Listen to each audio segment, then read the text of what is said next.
Yeah, thanks, Ceann Comhairle. I think it is somewhat ironic that we are discussing a piece of legislation, part of which includes a proposal to make it easier for local authorities to evict people, or in essence make people homeless, when to my mind the real debate here is, in a housing context, is that we should be looking at how we get people into houses in the first place. That's the real social concern in Irish society at the moment. It's only beginning recently to trickle into the media that we have an absolute crisis with people sleeping in their cars with their children, getting them up in the morning, living in a hostel, bringing their children to school in the outer suburbs of this city, and indeed many parts of the greater Dublin area. So I think in that sense this debate is a little bit lopsided, and I think when we're looking at provisions to make it easier to remove people from housing, we have to look at one of the key reasons why people are actually leaving housing at the moment is because of the policies being pursued by the government in terms of inadequate rent supplement, which undoubtedly will lead to greater levels of homelessness. And while I welcome the provision in this legislation for the establishment of the housing assistance programme and that scheme there, bringing that under the remit of the local authorities, to be honest, is long overdue. But if we're going to avert the crisis, then we really need to increase the levels of rent supplement that are being made available to people. And I thought it was a little bit unusual, well, ironic, that the Taoiseach this morning was talking to deputies on this side of the House about magicking up houses overnight, that even a construction proposal is going to take time to fulfil, and that is of course the case. So we're dealing with the housing stock that's there now. Quite clearly the rent assistance that's been given is inadequate, and the only way to release the pressure valve at the moment, to my mind, is to increase the level of rent supplement or housing assistance payment, whatever you want to call it. That has to be done to break that, because we had reports yesterday in the media whereby rents in Dublin have increased by 14% since January, and yet we have the state and the department ceiling rent payments at a ridiculous level, which means that increasingly more and more people are ending up in a homeless situation. But I think in terms of this legislation and provisions for social housing, again, it's a little bit strange that we're dealing with local authority stock here, when in reality the county councils have more power to deal with tenants than many private landlords have. And I recently had responses from the Minister with regard to the PRTB and how we deal with unwelcome tenants in private housing. And the Minister's response was, well, there's nothing we can do, there's a PRTB there. And yet we're not addressing legislation in that area, but we are addressing legislation in the area of the local authorities, who, to my mind, have considerable part. Well, the answer that your department gave me was, and I'll read you a case study and you can maybe answer it then in your reply, but in relation to how the scheme operates now with dealing with unwelcome tenants, I was told that the scheme isn't open for review in that regard. And the reality is that this was the dispute mechanism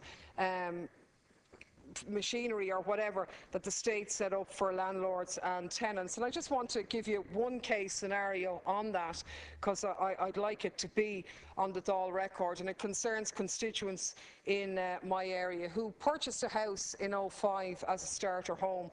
It was never meant to be an investment property or anything like that, but they got married, had a family, and the house was inadequate to meet their needs. They moved nearer to their home, and because they couldn't sell the house without being left with a huge debt, they decided to rent it out. And they rented that property in September 2012, and quite quickly the tenants started leaving them short of income, and in October 2013 the payments stopped altogether. The tenant refused to answer the phone, answer the door, deal with correspondence or anything like that. So they contacted the PRTB, an organisation which they had paid money to register with and had to pay €90 every time they changed. And they were told that, look, it could take months before a hearing would come about. They served notice on the tenant. The tenant was due out in November that year. They didn't move. The new tenant who was lined up had to go away somewhere else. Eventually they got a hearing with the PRTB in February of this year. The tenant didn't bother showing up. She was given a notice to quit and 21 days. At the end of the 21 days, she didn't appeal. There was another process of 28 days. And without boring you, Minister, on all of the details, but basically these people had to chase the PRTB at every level in that regard, and the person is still there months later. Those people who have a family and their own mortgage to pay can't make ends meet. So I do think the fact that we're dealing with local authorities who actually have powers and we're not addressing this is a little bit imbalanced. I think I'm not in favour of local authorities being able to easily evict people. I don't think that that has been the case previously. I think the judiciary have made it very difficult for the very valid reason that there is a responsibility to house people in any case, and if the local authority turf them out, who is going to deal with them? So I actually think the focus of the legislation should be with regard to before it gets to that situation, and eviction should always be the last resort, be it for antisocial behaviour or whatever. And I actually think if the government was trying to be constructive, we'd be seeing legislation going through to speed up the process of pre-let repairs and the archaic system of tendering and so on that goes on in the local authorities in order to be able to put people into houses rather than dealing with a piece of legislation to get them out. Because in my experience, one of the reasons for the difficulty in the local authorities being able to address issues of antisocial behaviour isn't because the legislation is weak, but it's because the other supports simply aren't there. I mean, we've had people placed